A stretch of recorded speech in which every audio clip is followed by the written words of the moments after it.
मध्य प्रदेश की सियासत में बीजेपी ने अपनी दूसरी लिस्ट में केंद्रीय मंत्री और सांसदों को विधानसभा चुनावी मैदान में प्रत्याशी बनाकर सबको चौंका दिया था। इसके बाद से ही केंद्रीय मंत्री ज्योतिरादित्य सिंधिया के विधानसभा चुनाव लड़ने को लेकर सस्पेंस बरकरार है।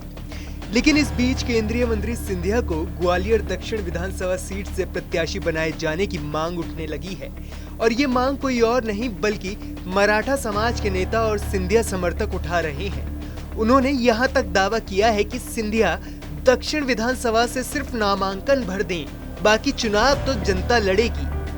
ज्योतिराज सिंधिया को पहले ग्वालियर पूर्व विधानसभा फिर यशोधरा राजे सिंधिया के चुनाव नहीं लड़ने के बयान के बाद शिवपुरी विधानसभा से प्रत्याशी बनाए जाने के राजनीतिक गलियारों में कयास लगाए जा रहे थे। लेकिन इस बीच सिंधिया राज परिवार के पुराने करीबी और मराठा समाज में पकड़ रखने वाले बाल खंडे ने ग्वालियर दक्षिण विधानसभा से सिंधिया को प्रत्याशी बनाए जाने के लिए बीजेपी वरिष्ठ नेतृत्व से मांग की है। कल सभी कार्यकर्ताओं ने, उस क्षेत्र के निवासियों ने कि अगर सिंधिया जी को वरिष्ठ नेतृत्व चुनाव लड़ाता है तो फिर हम चाहते हैं कि ग्वालियर दक्षिण से उनको प्रत्याशी बनाया जाए और यहाँ से उन्हें चुनाव लड़ाया जाए। दक्षिण विधानसभा में सिंधिया जी अगर जीतते हैं और यहाँ से प्रत्याशी होकर आते हैं तो इस क्षेत्र के विकास में चार चांद लग जाएंगे।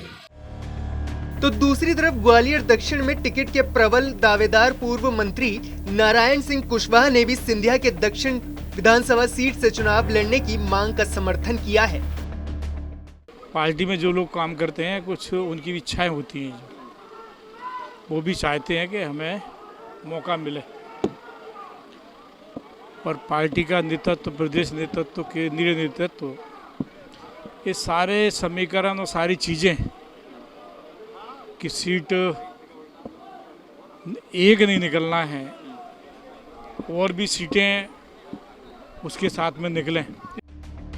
हालांकि इन मांग और समर्थन के बीच सिंधिया ने साफ कह दिया है कि वो बीजेपी के एक सामान्य कार्यकर्ता हैं। चुनावी बेला में, चुनावी रण में कौन सी फौज उतरेगी ये पार्टी तय करती है। लेकिन वहीं कांग्रेस विधायक प्रवीण पाठक ने तंज कसते हुए कहा कि सिंधिया जी को बाल खंडे जी की बात को मान लेना चाहिए और उन्हें नामांकन दाखिल कर देना चाहिए। हम विधानसभा चुनाव की जंग के लिए पूरी तरह से तैयार हैं। मुझे लगता है कि सिंधिया जी को उनकी मांग को स्वीकार कर लेना चाहिए। क्या नॉमिनेशन भरना चाहिए? बिल्कुल भरना चाहिए, इसमें बुराई क्या है? ये तो वक्त बताएगा। हालांकि अभी भी ज्योतिराज सिंधिया को चुनावी मैदान में उतारे जाने पर संशय बना हुआ है। अगर सिंधिया दक्षिण विधानसभा सीट से उतरते हैं तो ये उनके लिए सबसे सुरक्षित सीट होगी, क्योंकि ये बीजेपी की परंपरागत सीट मानी जाती है।